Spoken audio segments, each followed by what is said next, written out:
ഇന്ത്യയിൽ ഏറ്റവും കൂടുതൽ വിവാഹമോചനങ്ങൾ നടക്കുന്ന സ്റ്റേറ്റുകളെ കുറിച്ചാണ് ഈ വീഡിയോയിൽ നമ്മൾ ഡിസ്കസ് ചെയ്യുന്നത്. സാധാരണ ഇന്ത്യൻ സാഹചര്യത്തിൽ വിവാഹമോചനങ്ങൾ വലിയൊരു പാപമായി കണ്ടിരുന്ന ഒരു കാലഘട്ടത്തിൽ നിന്ന് പതിയെ അതിനൊരു മാറ്റം വരുന്നു എന്ന് ഈ കണക്കുകൾ നോക്കുമ്പോൾ നമുക്ക് വ്യക്തമാകും.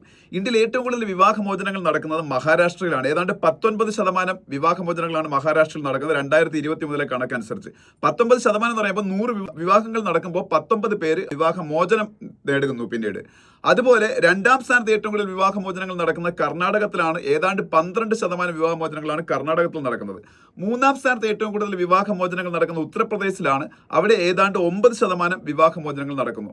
ഇതിനടുത്ത് തന്നെ വിവാഹമോചനങ്ങൾ നടക്കുന്ന മറ്റൊരു സംസ്ഥാനമാണ് വെസ്റ്റ് ബംഗാൾ. അവിടെയും ഏതാണ്ട് 9% വിവാഹമോചനങ്ങളുടെ കണക്കെന്ന് പറയുന്നത്.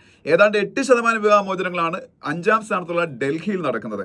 6ാം സ്ഥാനത്ത് തമിഴ്നാടാണ്. തമിഴ്നാട്ടിൽ ഏതാണ്ട് 7% വിവാഹങ്ങളും വിവാഹമോചനത്തിലാണ് അവസാനിക്കുന്നത്. 7ാം സ്ഥാനത്തുള്ളത് തെലുങ്കാനയാണ്. തെലുങ്കാനയിലും ഏതാണ്ട് 7% വിവാഹമോചനങ്ങൾ നടക്കുന്നു. 8ാം സ്ഥാനത്ത് നമ്മുടെ കൊച്ചു കേരളമാണ്. കേരളത്തിൽ ഏതാണ്ട് 6% വിവാഹങ്ങളും വിവാഹമോചനത്തിൽ അവസാനിക്കുന്നു എന്നാണ് 2023 കണക്കുകൾ സൂചിപ്പിക്കുന്നത്.